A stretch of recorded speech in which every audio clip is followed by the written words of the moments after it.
Well, hello Hastings and anybody else of any other random town out there watching this. I'm Tom Wright here with a wrap-up on the Hastings City Council.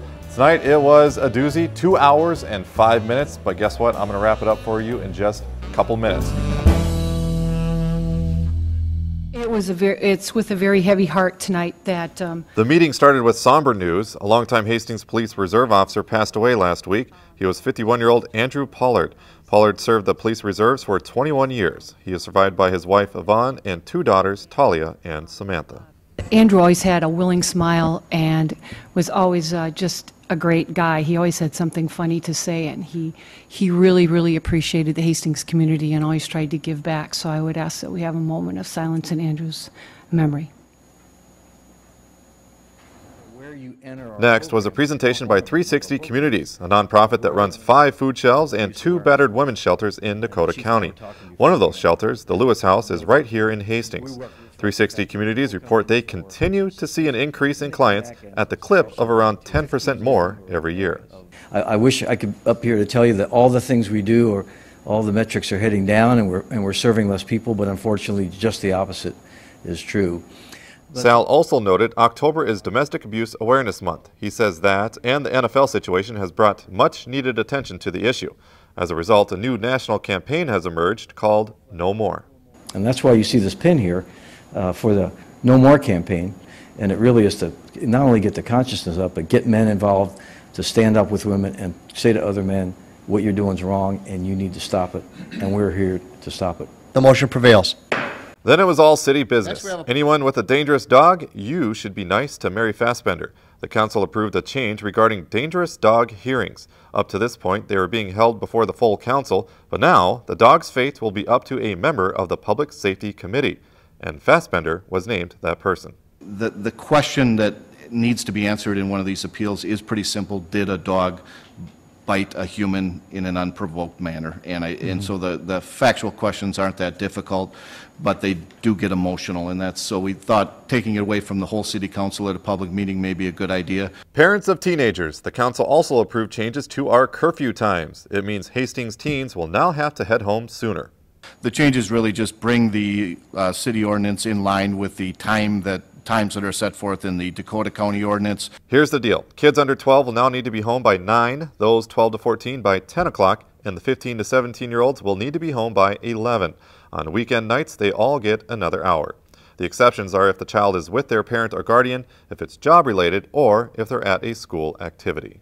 Nick, welcome to the meeting. The city engineer shared some good news. There was a lot of competition for the downtown Riverfront Renaissance project. This did surprise city staff because apparently when it comes to bidding for projects, the roles have reversed. It's becoming harder and harder to get contractors to bid. There's just that much work out there, and we're competing for them more so than they're competing for our projects. Egger mentioned a recent situation in St. Paul where only 2 bids came in for a multi-million-dollar project on Robert Street, and the lowest bid was still $8 million over their estimate. But Hastings was more fortunate. The city received 7 bids for the downtown Riverfront Renaissance project. The council awarded the job to RSI Associates of Prior Lake. They had the lowest bid of $420,000, plus their reference checks checked out with positive reviews.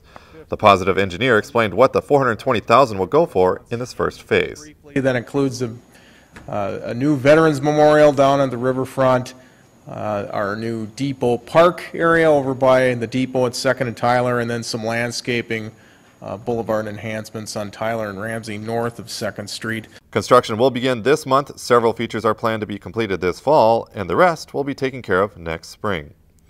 Finally, a proposed Quick Trip gas station was not a quick item at the meeting. Many concerns and questions were voiced about the plans, extending it to be an hour-long discussion.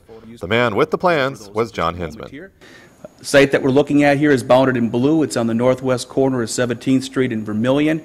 It includes the parking lot area as part of the rezoning, a repair shop right on the corner that would be removed as part of the site, and then some vacant green space area over here. The way the property would be developed, the building would be at this location here, pump islands out front, and then a car wash area over in this area here. The Quick Trip plans did raise concerns from both council members and residents. They included adequate parking, potential bright lights, its location across from the Leduc Mansion, left-hand turns, and the potential noise and traffic. I'm Paul Wilson. I live on West 17th Street. All the exits will be coming right at my house. And what I'm getting at the mostly is because the traffic-wise, it's going to be just hideous. It's just going to be crazy. It's crazy now. Wilson submitted this petition against the site plan. It had 84 signatures from his neighbors. Hinsman addressed the concerns, saying the site plan meets all city requirements. There's 63 parking spots planned, substantially more than the requirement. Plus, there'd be a large number of designated for the daycare next door.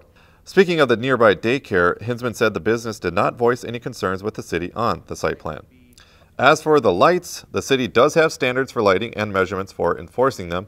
The city planner said Quick Trip's lights will meet those standards and in fact will be less lighting than what M&H has. Also, fencing will be placed to block headlights on the property.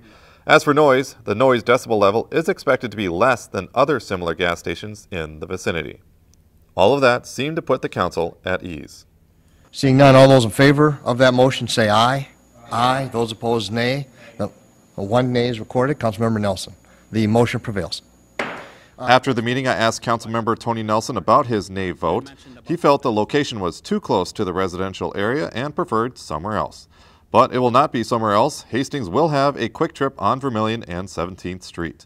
We will likely see it here by late summer, early fall next year. And there you have it for this City Council meeting. Again, it was just over 2 hours long, and you can see all of it. If you want to see all 2 hours, you can. It'll be on our website, hastingstv.org, but you don't have to see all of it. You can click on the links of the agenda items and just watch what you want to see. Next council meeting will be October 20th, and I will be back again with that wrap-up in a couple weeks. See you then.